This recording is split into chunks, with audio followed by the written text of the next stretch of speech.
പറയാൻ എനിക്ക് കഴിയും ഈ രണ്ടു വലിയ മഹാന്മാരെ സംബന്ധിച്ച്. രേഖാമൂലം പറയാൻ കഴിയും.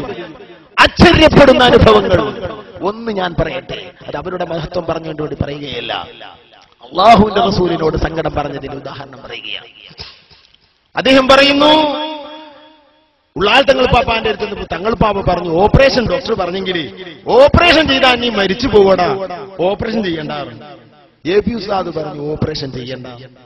ഇദ്ദേഹം പേടിച്ചു പോയി. ഉള്ളാൾ തങ്ങളെ വാക്കാ ഡോക്ടറെ വാക്കാ നമുക്ക് വലിയത്. ഉള്ളാൾ തങ്ങളതാ അത് ഇലാഹിയായ ലിസാനാണ്, ഇലാഹിയായ ലിസാനാണ്. കാസർഗോഡിൽ നിന്ന് ഒരു പണ്ഡിത വേഷധാരി പ്രസംഗിച്ചു. ഉള്ളാൾ തങ്ങളെ മുമ്പിൽ നിന്ന് എന്തോ പറഞ്ഞപ്പോ എ പി ഉസ്താദിന് കുറ്റം പറഞ്ഞപ്പോ ഉള്ളാൾ തങ്ങൾ ഇരിക്കടാന്ന് പറഞ്ഞപ്പോ അയാള് തങ്ങളോട് പറഞ്ഞു, തങ്ങൾ സ്റ്റേജിലാ രണ്ടു കൂട്ടർ കൂടി നടത്തുന്ന പരിപാടി, നിങ്ങളെ ഞങ്ങൾ ക്ഷണിച്ചതല്ലേ, നിങ്ങൾ ഞങ്ങളോട് ഇരിക്കാൻ പറയാൻ പാടില്ലല്ലോ, എന്നാ നിക്കടാ എന്ന് പറഞ്ഞു. അതന്നെ ആ നൃത്തം പിന്നെ ആൾക്ക് ഇരിക്കാൻ കഴിയുന്നില്ല. നിക്കട ആ നൃത്തം ഇരിക്കാൻ കഴിയുന്നില്ല. കാല് വളഞ്ഞിട്ടല്ല, തങ്ങളേ എന്ന് പറഞ്ഞ് കരഞ്ഞാണ് ഇരുന്നത്. എന്നാ ഇരിക്കുന്നു പറഞ്ഞു. അപ്പൊ ഇരുന്നു. ആ നാവ് ലിസാനി ഇലാഹിയാണ്, ഇലാഹി ലിസാനാണത്. ആ നാവ് കൊണ്ട് ഓപ്പറേഷൻ വേണ്ട എന്ന് പറഞ്ഞ് ചെയ്താൽ അപകടം തന്നെ എന്ന് മനസ്സിലാക്കി ഇദ്ദേഹം ചെയ്തില്ല.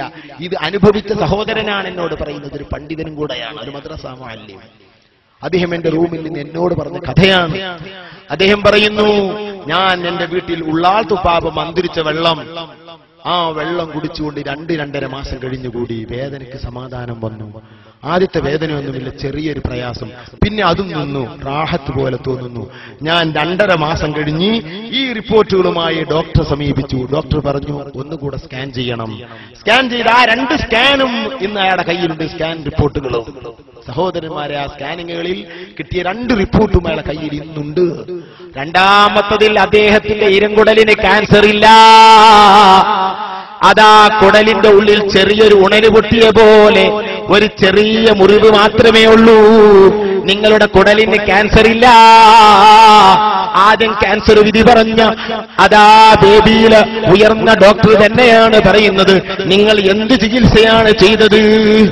ഞാനൊന്നും ചെയ്തിട്ടില്ല. എ പി ഉസ്താദ് കാന്തപുരത്തെയും ഉള്ളാൾ തങ്ങളെയും സമീപിച്ചു. അവരുടെ ദുആയും അവരുടെ പ്രാർത്ഥനയുമാണെന്ന് പറഞ്ഞു. ഉടനെ തന്നെ ആ ഡോക്ടർ പറയുന്നു, കാന്തപുരത്തെ എനിക്കറിയാം. കാന്തപുരത്ത് അറിയാത്തവരില്ല. അറിയാത്തവർ ലോകത്ത് ഏറ്റവും വലിയ മണ്ടനുമാണ്. അങ്ങനെയാണ് സംഭവമുള്ളത് സഹോദരന്മാരെ. എല്ലാവർക്കും അറിയാം മനുഷ്യനെ. ഞാനിപ്പോ അതിലേക്ക് കടക്കുന്നില്ല. കാന്തപുരത്തെ എനിക്കറിയാം. ബേബിയിൽ ഡോക്ടർ പറയാം, അവർക്കൊക്കെ അവിടെ അറിയും. ഹൃദയ ഹാർട്ട് പരിശോധനയ്ക്ക് വേണ്ടി ഞാൻ ബേബിയിൽ പോയി. അവിടെ അങ്ങനെ ഏക്കറ്റ് ഇരിക്കാണ്. നിങ്ങൾക്ക് മനസ്സിലാവുന്ന ഏക്കറ്റാണ്. ഞങ്ങളോട് പറയും ഒതുപിടുത്തം കിട്ടാതിരിക്കാൻ ഏക്കറ്റ് ഇരിക്കാറ്. ഞാനങ്ങനെ എന്ത് ചാലിയ മുദരിസ് അവിടെ ബേബി ഹോസ്പിറ്റലിൽ അവിടെ ഇരുന്നാൽ മതി. അതൊന്നും പറയാൻ പറ്റില്ല. അത് നമ്മളെ കുട്ടികളടി പോയിട്ട് ഞാൻ മുദരിസാന്ന് തന്നെ നിങ്ങൾ ഇരുന്നോളിന്ന് അറിയാം. ആ വലിയ സ്ഥാപനങ്ങളും ചെന്നാൽ അവരങ്ങ് നമ്മളെ പരിഗണിക്കാൻ പറ്റൂല. ഞാനവിടെ അങ്ങനെ ഇരിക്കുകയാണ്. വിളിക്കുമ്പോ വിളിക്കും, പടച്ചോനെ ദർസുണ്ട്, സെബുക്കുണ്ട്, ഇതൊക്കെ ചിന്തയുണ്ട്. ഇതിങ്ങനെ ഇരിക്കുമ്പോ കണ്ട് അൽഹംദുലില്ലാ എ പി ഉസ്താദ് കയറി വരുന്നു ബേബി ഹോസ്പിറ്റലിലേക്ക്. അതിന്റെ ബേബിയുടെ മുതലാളിയും അതിന്റെ ഉടമയും മുന്നിലുണ്ട്. ഉസ്താദ് അങ്ങനെ പോയി. എന്റെ അടുത്തെത്തിയപ്പോ ഞാൻ അസ്സലാമു അലൈക്കും കൈമുത്തി. എന്താ അവിടെ? എനിക്ക് നെഞ്ചിനൊരു വേദന. എന്താ ഹാർട്ടിന് എന്തോ കംപ്ലൈന്റ് ഉണ്ടെന്ന് തോന്നുന്നത്, പരിശോധിക്കാൻ വന്നാണ്. ഒരു എക്കോ ടെസ്റ്റോ എന്താണ് പറയാന് പേരുണ്ട്, അതിന് വന്നാണ്. ഉസ്താദ് പറഞ്ഞു നിങ്ങൾക്ക് അതൊന്നും ഇല്ല. ഉസ്താദ് അങ്ങോട്ട് പോയി. അപ്പൊ ഉസ്താദ് അവിടെ ജലം ശുദ്ധി ചെയ്യുന്ന ഒരു സംവിധാനം ഇപ്പൊ മർക്കസിൽ ഉണ്ടാക്കിയിട്ടുണ്ട്. അതിന്റെ ഒരു ചെറിയ കുട്ടി സൗകര്യം തന്നെ ഉള്ളൂ. എവിടെയുണ്ട്? ഈ ബേബിയിലുണ്ട്. അന്ന് മർക്കസിൽ അത് ഉണ്ടാക്കിയിട്ടില്ല. അതിന്റെ രൂപങ്ങളൊക്കെ അറിയാൻ ഇതിന്റെ ഉടമയുമായി കണ്ട് മനസ്സിലാക്കാൻ വേണ്ടി വന്നതാ. ഇവര് ഓഫീസർമാരൊക്കെയുണ്ട്. എല്ലാവരും കൂടെ അങ്ങനെയാണ് നടന്നുപോയി. ഉസ്താദ് അത് കഴിഞ്ഞ് ഒരു 10 മിനിറ്റ് കഴിഞ്ഞപ്പോഴേക്കും തിരിച്ചു വരുന്നു. എന്റെ കൈ പിടിച്ചു. നിങ്ങളുടെ ഡോക്ടർ ആരാന്ന് ചോദിച്ചു. എനിക്ക് ഡോക്ടറെ പേരൊന്നും അറിയില്ല. ഉസ്താദിനല്ലേ ഹോസ്പിറ്റലിന്റെ സ്വഭാവക്കാരുള്ളൂ. എനിക്ക് അങ്ങനെ നിയമങ്ങളൊന്നും അറിയില്ല. എനിക്കറിയില്ല ഉസ്താദെ, ഹാർട്ടിന്റെ വിഭാഗത്തിൽപ്പെട്ട ആളാണെന്ന്. എന്നാ സാറില്ല, ഞാൻ പോട്ടെ എന്ന് പറഞ്ഞു. ഉസ്താദ് പോയി ചെയ്തു. സഹോദരന്മാരെ, വരിക്ക് വരി ആളുകൾ ഇരിക്കുന്നു. അതാ ഒരു 2 മിനിറ്റ് കഴിയുമ്പോ മുഹമ്മദ് ഹസനി ഇവിടെ വിളിക്കുന്നു. ചെന്ന് ടെസ്റ്റ് കൊടുത്ത് വിവരങ്ങൾ കിട്ടി. ഉസ്താദിന്റെ സ്വാധീനമാണത്. എല്ലാവർക്കും അറിയും. ബേബിയും എല്ലാ ഏത് ലോകത്ത് ഉസ്താദിനെ അറിയും. അബൂദാബിയിലെ ഒരു വലിയ അറബിയുടെ അരികിൽ അയാൾ ലക്ഷങ്ങൾ ദീനിന് കൊടുക്കുന്ന ആളാണ്. സുന്നി സെന്ററിന്റെ പിരിവിന് പോയപ്പോ ഞാൻ പോയി ഉസ്താദിന്റെ എഴുത്തുമായി കൊടുത്തു. ഷെയ്ഖ് അബൂബക്കർ റജ്ജാൽ മുംതാസ്. ഷെയ്ഖ് അബൂബക്കർ എനിക്ക് പരിചയമുണ്ട്, നല്ല മനുഷ്യനാണ്, എനിക്ക് പരിചയമുണ്ടെന്നുണ്ട്. ആദ്യം 100 റിയാൽ എന്ന അറബി, 500 റിയാൽ എന്ന ഈ എഴുത്ത് കാണിച്ചു. എനിക്കല്ല, എന്റെ സുന്നി സെന്റർ. ഉസ്താദിന്റെ പേരിൽ പേരറിയാത്തവരില്ല. നഷ്ടപ്പെട്ടവരെ ശ്രദ്ധിക്കുക. ആഖിറത്തിൽ രക്ഷപ്പെടാൻ പറ്റിയ ഒരു മാർഗമാണ് അവിടുത്തെ മുഖവും അവിടുത്തെ റൂട്ടും അവിടുത്തെ സ്നേഹവും. വെറുത്താൽ അപകടമാണ്. അവർക്ക് വലിയ നഷ്ടമൊന്നുമില്ല.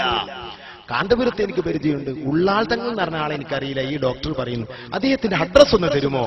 ഈ സഹോദരന്റെ കയ്യിൽ നിന്ന് അഡ്രസ് എഴുതി വാങ്ങുന്നു. ഈ ബേബി ഹോസ്പിറ്റലിലെ ഈ സെഷനിലെ ഉയർന്ന ഡോക്ടർ. എന്തിനാ ഡോക്ടർ അഡ്രസ് വാങ്ങുന്നത്? ഒരു പരിപാടി കൊണ്ടാനാ? ഉള്ളാൾ തങ്ങൾ ആ മുസ്ലിമായ സഹോദരന് ഒരു നാട്ടിലൊരു ദ്വായ സമ്മേളനം അതിനുണ്ടാകാനാണോ? അല്ല, അയാൾക്ക് താങ്ങാത്ത പെട്ടങ്ങള് ഇവിടെ താങ്ങിയത് കണ്ടപ്പോൾ എനിക്കും ഇതേപോലെ മാറാത്ത കുറെ പറയേണ്ട. അതിവിടെ പോണം എന്നുള്ള ആൾക്കാർ എത്ര മുസ്ലിങ്ങളാ ഉള്ളാളത്തെ പാപ്പന്റെ അടുത്ത് വരുന്നത്. അതിനൊക്കെ പ്രായമായി ചെന്നൊന്ന് ദ്വാ ചെയ്യിപ്പിച്ചോ സഹോദര. വിജയമാണ്. വെറുപ്പ് വെച്ചാൽ വല്ലതും പറഞ്ഞിട്ടുണ്ടെങ്കിൽ അള്ളാഹുവിനോട് തൗബ ചെയ്യുകയും അവിടെ തരികിൽ ചെന്നിട്ട് പൊരുത്തപ്പെടുകയും ചെയ്തില്ലെങ്കിൽ ഈമാനം തട്ടിപ്പോകും. അത് അപകടമാണ്. അപ്പോ ഡോക്ടർ ഇത് പറഞ്ഞു, അൽഹംദുലില്ലാഹ് ഇദ്ദേഹത്തിന്റെ രോഗമില്ല, ക്യാൻസർ ഇല്ല. അയാൾ രണ്ടാമത് ഗൾഫിലേക്ക് തിരിച്ചുപോയി. 2 വർഷത്തോളം ജോലി ചെയ്തതിന് ശേഷം വയറിന് വേദന വീണ്ടും വന്നു. അദ്ദേഹം എന്നോട് പറയുന്നു, വയറിന് വേദന വന്നു, ഒരു പരിഹാരവുമില്ല. ഒരാള് പറഞ്ഞു, നിങ്ങള് ഒരു 19 ദിവസം ബിസ്മി കൊണ്ടുള്ള ഒരു ദിക്ർ പറഞ്ഞു കൊടുത്തു. അതെങ്ങനെ എനിക്കറിഞ്ഞൂടാ. അയാൾ അത് ചൊല്ലാൻ വേണ്ടി അറബിയോട് സമ്മതം ചോദിച്ചു. മദീനയിൽ പോയി ചെല്ലണം. അറബി പറഞ്ഞു, പോയിക്കോ, എന്റെ രോഗല്ലേ. 19 ദിവസം മദീനയിൽ നിന്നു. മദീനയിൽ അദ്ദേഹം 19 ദിവസം നിൽക്കുമ്പോൾ പല അനുഭവങ്ങളും ഉണ്ടായതായി അവരെന്നോട് പറഞ്ഞു. അക്കൂട്ടത്തിൽ പറഞ്ഞു, എനിക്ക് റസൂലുള്ളാഹി നിങ്ങൾ അതാ മദീനയിൽ നിന്ന് കാണിച്ചു തരുന്നു.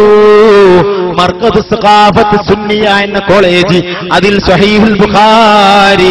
സഹോദരന്മാരെ, 700ഓളം പണ്ഡിതന്മാർക്ക് ലോകപ്രസിദ്ധ ഗ്രന്ഥമായ സ്വഹീഹുൽ ബുഖാരി എ.പി. ഉസ്താദ് ക്ലാസ് എടുക്കുന്നത് എനിക്ക് റസൂലുള്ള കാണിച്ചു തന്നു.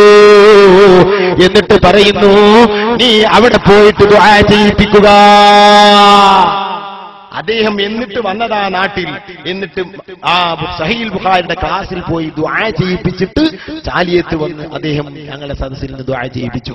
എന്നിട്ട് എന്നോട് സീക്രട്ടായി കുറച്ച് കാര്യങ്ങൾ പറയാനുണ്ടെന്ന് പറഞ്ഞ് റൂമിൽ വെച്ച് പറഞ്ഞതാ. ഇങ്ങനെ പരസ്യമായി പറയുന്ന ആൾക്ക് പൊരുത്തുണ്ടോ എനിക്കറിയില്ല.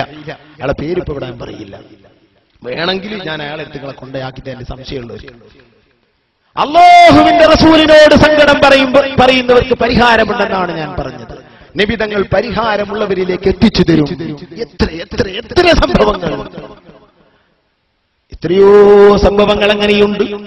നബി സല്ലല്ലാഹു അലൈഹി വസല്ലം തങ്ങൾ പ്രയാസങ്ങൾ തീർത്തുകൊടുത്തത്, ബുദ്ധിമുട്ടുകൾ അകറ്റിക്കൊടുത്തത്, സാമ്പത്തികമായി ഞെരുങ്ങുന്നതായ സഹോദരൻ രാജാവിനരികിൽ ചെന്ന്